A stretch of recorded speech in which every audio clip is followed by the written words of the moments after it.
Í síðustu upptöku þá fjöllum við það að við viljum geta fengið eitthvað eitt gildi, þannig að segja eitt og aðeins eitt, sem lýsir dæmigerðum einstakling í einhverjum hóp eða úrtaki, til dæmis hver dæmigerður Íslendingur hár eða eitthvað slíkt. Og þá ég segi eitt og aðeins eitt, þá eru til þrenns konar mælingar á miðsækni. Mæling á miðsækni er Measure of Central Tendency og við ætlum að fjalla með þessari upptöku tíðasta gildi. Og markmiðið núna er að nemendur þekki tíðasta gildið, geti fundið tíðasta gildi í gögnum eða mælingum og við þekkjum kosti og galla þessara mælingar, tíðasta gildis. Og svo er líka mikilvægt að þið viti hvenær er við hæfi að finna tíðasta gildi. Í bókinni þá fjallar á blaðsíðu 64 er tekið dæmi trúarbrögð í einhverjum tilteknum hópi. Það eru 242 einstaklingar, þeir eru spurður hvaða trúar þeir eru. Mótmælendur, það eru 128, kaþólskir eru 57, gyðingar 10, trúlausir 32 og önnur trúarbrögð eru 15. Og ef við kíkjum á efst á blaðsíðu 64 þá er skilgreining á ensku á tíðasta gildi. The mode of any distribution of scores is the value that occurs most frequently.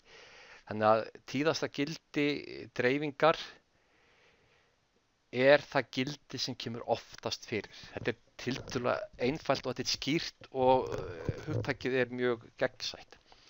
Þannig að tíðasta gildið hér er þá mótmælendur. Það er það gildi á mælingu á trú sem kemur oftast fyrir. Það kemur 128 sinnum fyrir.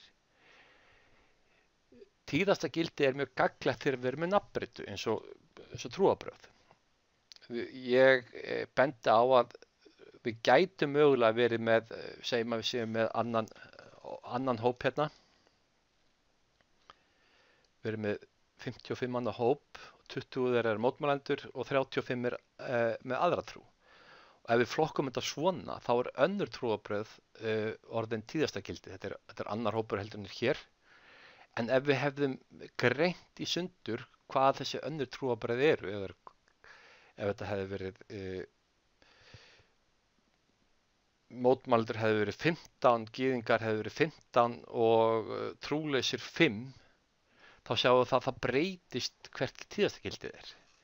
Ef að við tökum þetta og stækkum þetta út, við erum með mótmælendur sem eru 20, við erum með kaþólika sem eru 15, við erum með gyðinga 15 og trúlausir þá 5, þetta er sami fjöldi, þetta er sami hópur, við erum með aðra skilgreiningu á trúarbrögðum heldur en hér, samtals er þetta 55, þá er tíðasta gildið allt í einu orðin, mótmælendur orðin tíðasta gildið.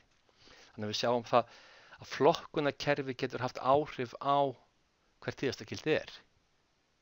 Þegar við erum með breytu eins og laun fólks í þúsundum, hérna er ég búin að skrifa upp, það er einn einstaklingur hérna með 370.000, annar 450.000, 780.000, þetta á að vera 0, þetta á ekki að vera spælt egg, 570.000, 640.000, 475.000, þá sjáum við það að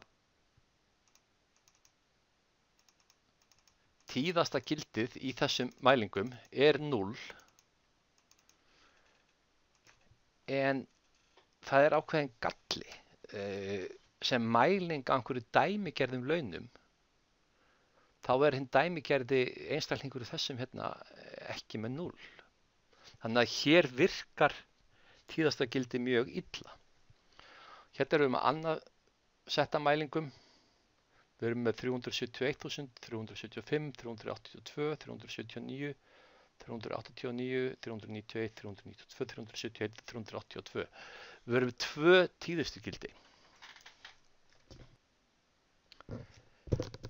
Þannig að þetta er ekkert, annars vegar sko þá er ekkert víst, þannig að með þessum 2 dæmum þá er þetta sína fram á að jafnvel þó tíðasta gildi sé mjög einföld og auðveld mæling, við bara finnum hvað mæling kemur oftast fyrir, þá er hún ekkert endilega að lýsa þessum dæmigerða einstaklingi og stundum lendum við vandræðum þegar tíðasta gildi það kannski ekkert gildi sem kemur oftar en einu sinni fyrir og það geta verið 2 gildi sem koma jafn oft upp og